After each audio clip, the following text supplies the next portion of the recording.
ഒരു മാസം മുമ്പാണ് ഉന്നത വിദ്യാഭ്യാസ മന്ത്രി കേരളത്തിലെ മുഴുവൻ വിദ്യാർത്ഥി സംഘടനകളുടെ യോഗം വിളിച്ചത്. യോഗം വിളിച്ചിട്ട് പറഞ്ഞു, കേരളത്തെ നമുക്ക് എഡ്യൂക്കേഷൻ ഹബ്ബാക്കണം, എല്ലാ കുട്ടികളെയും എത്തിക്കണം ക്യാമ്പസുകളിൽ. കേരളത്തിലെ കുട്ടികൾക്ക് പഠിക്കാൻ പറ്റുന്ന സാഹചര്യം കേരളത്തിലെ ക്യാമ്പസിൽ വേണ്ടേ? സംസ്കൃത സർവകലാശാല കേരളത്തിൻ്റെ പരിച്ഛേദമാണ്. കാസർഗോഡ് തൊട്ട് തിരുവനന്തപുരം വരെ ഉള്ള കുട്ടികൾ പഠിക്കുന്ന സർവകലാശാലയാണ്. ആ സർവകലാശാലയ്ക്ക് നിലനിൽക്കാൻ കഴിയണ്ടേ? അവർക്ക് രക്ഷയില്ല, കേരളത്തിലെ കുട്ടികൾക്ക് രക്ഷയില്ല, എന്നിട്ടാണ് പുറത്തുനിന്ന്. അപ്പോൾ ഈ നിലയിലാണ് കാര്യങ്ങൾ പോയിക്കൊണ്ടിരിക്കുന്നത്. അപ്പോൾ ഇപ്പോൾ പറഞ്ഞുകൊണ്ടിരിക്കുന്ന ചില വാദങ്ങളുണ്ട്. സംസ്കൃത സർവകലാശാലയിൽ SFI ഇതുവരെ സമരം ചെയ്തിട്ടില്ല, കഴിഞ്ഞ 10 വർഷം ഞങ്ങൾ അടയിരിക്കുകയായിരുന്നു, ഞങ്ങൾ ഇതുവരെ സമരം നയിച്ചിട്ടില്ലേ? ഇടത് സിൻഡിക്കേറ്റ് ഉണ്ടായിരുന്ന ഘട്ടത്തിലും മുൻ VC ഉണ്ടായിരുന്ന ഘട്ടത്തിലുമൊക്കെയും വിവിധ ആവശ്യങ്ങൾ ഉന്നയിച്ചുകൊണ്ട് ഇവിടെ സമരം SFI നടത്തിയിട്ടുണ്ട്. അത് കേരളത്തിന് അറിയാത്തതൊന്നുമല്ല, ചില നറേറ്റീവുകൾ ബിൽഡ് ചെയ്യപ്പെടുകയാണ്. അപ്പോൾ ഭീഷണിപ്പെടുത്തി കീഴ്പ്പെടുത്താം എന്നുള്ള സംഘപരിവാർ ബോധ്യമാണ് ഇവിടെയും ഞങ്ങൾക്കെതിരെ പ്രയോഗിച്ചുകൊണ്ടിരിക്കുന്നത്. എറണാകുളം ജില്ലയിലാണല്ലോ ഈ സർവകലാശാല. എറണാകുളം ജില്ലയിൽ എന്തായാലും സംഘപരിവാറിന് സീറ്റൊന്നുമില്ല. എറണാകുളം ജില്ലയിലും പൂർണ്ണമായും UDF ആണ്. അപ്പോൾ എന്താണ് എറണാകുളം ജില്ലയിലെ അറ്റ്മോസ്ഫിയർ? ഭീതിതമായ ഒരു അന്തരീക്ഷം ഈ ക്യാമ്പസിൽ ഉണ്ടാക്കിയില്ലേ? ഈ കുട്ടികൾക്ക് ഇവിടെ തുടരാൻ കഴിയുന്നില്ല എന്നൊരു അന്തരീക്ഷം ഉണ്ടാക്കിയില്ലേ? മഫ്തിയിൽ എന്തിനാണ് ക്യാമ്പസിൽ പോലീസ്? ആരുടെ ഒത്താശയാണ്?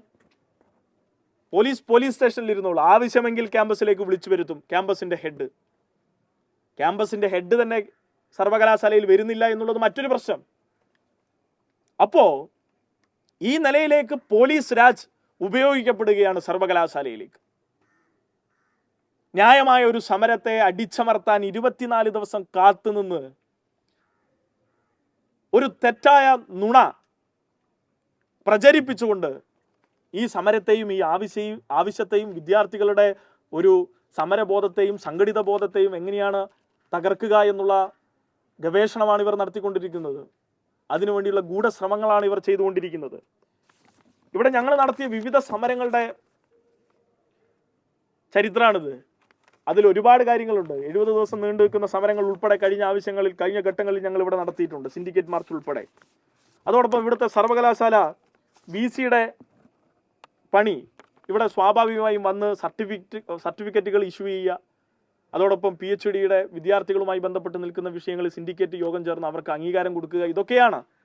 അപ്പോൾ ഇതുൾപ്പെടെ മുടങ്ങിക്കിടക്കുകയാണ് സംസ്കൃതത്തിൽ. അപ്പോൾ പറഞ്ഞു ഇതിനു മുമ്പ് പണ്ടേ ഇത് മുടങ്ങിക്കിടക്കുകയാണെന്നാണ് സിസ തോമസ് തന്നെ പറയുന്നത്. അതും കള്ളമാണ്. നുണ പറയുന്ന മുഖ്യമന്ത്രി മാത്രമല്ല, നുണ പറയുന്ന VCയും നമുക്കുണ്ടാവുകയാണ്. എന്താ കാര്യം? ഇവിടെ VC ആയി വന്നതിന് ശേഷം, ഇവർ അധികാരത്തിൽ വന്നതിന് ശേഷം, വൈസ് ചാൻസലർ ആയതിനു ശേഷം ഇവർ ഒപ്പിട്ട് നൽകേണ്ട ഒരു സിംഗിൾ ഡോക്യുമെന്റ് ഇവിടെ ഒപ്പിട്ട് നൽകിയിട്ടില്ല. നിങ്ങൾക്ക് ക്രോസ് ചെക്ക് ചെയ്യാം. ഇവിടുത്തെ ഡിഗ്രി സർട്ടിഫിക്കറ്റ് കൃത്യമായി ഇഷ്യൂ ചെയ്യപ്പെടുന്നില്ല. കൈയെഴുത്തു പ്രതിയായിരുന്ന ഡിഗ്രി സർട്ടിഫിക്കറ്റ് മുൻകാലങ്ങളിൽ അത് സർട്ടിഫിക്കറ്റ് രൂപത്തിൽ തന്നെ നൽകണമെന്ന് ആവശ്യപ്പെട്ട് ഞങ്ങൾ സമരം നടത്തിയിട്ടുണ്ട്. അങ്ങനെ ഇഷ്യൂ ചെയ്ത ഒരു സർട്ടിഫിക്കറ്റാണിത്, 2024. അതിനുശേഷവും അത് നൽകിയിട്ടുണ്ട്. എപ്പോൾ ഇവർ അധികാരത്തിൽ വന്നോ, എപ്പോൾ ഇവർ VC ആയോ, അവരുടെ ചുമതലകളൊന്നും അവർ നിർവഹിച്ചിട്ടില്ല. അവരെന്താ പറഞ്ഞത്? 2018 ഈ സർവകലാശാല അനങ്ങിയിട്ടില്ല എന്നല്ലേ? അങ്ങനെയാണോ സ്ഥിതി? അവിടെയും നുണ പറയുകയാണ്. 2024 ഇഷ്യൂ ചെയ്ത ഒരു സർട്ടിഫിക്കറ്റാണിത്. അപ്പോ സർവത്ര നുണ പറഞ്ഞ് വിദ്യാർത്ഥികളുടെ ഭാവിയെ തന്നെ ഇല്ലാതാക്കി ചിലരെ പുറത്താക്കണമെന്ന ആലോചന വരെ ഇവരൊക്കെ നടത്തുന്നുണ്ട് എന്നാണ് അറിഞ്ഞത്.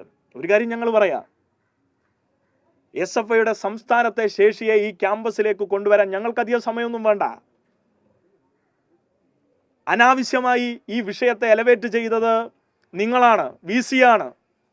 ഈ വിഷയത്തെ ആ വിഷയത്തിന്റെ ഗ്രാവിറ്റിക്ക് അനുസരിച്ച് അഭിസംബോധന ചെയ്ത് പരിഹരിക്കുക എന്നാണ് ഞങ്ങൾ ആവശ്യപ്പെടുന്നത്.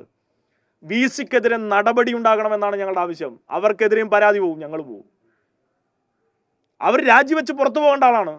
എന്ത് ഉത്തരവാദിത്തമുണ്ട് വിദ്യാർത്ഥികൾക്കെതിരെ ഇത്തരത്തിലൊരു കള്ളപ്പരാതി ഒരു VC കൊടുത്ത ചരിത്രം കേരളത്തിലുണ്ടോ?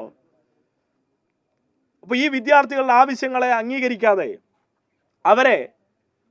അവരുടെ കരിയറിനെ, അവരുടെ വിദ്യാഭ്യാസ പ്രക്രിയ ആകെ റദ്ദ് ചെയ്യാമെന്നുള്ള നിലപാടല്ലേ ഇവർ സ്വീകരിച്ചത്.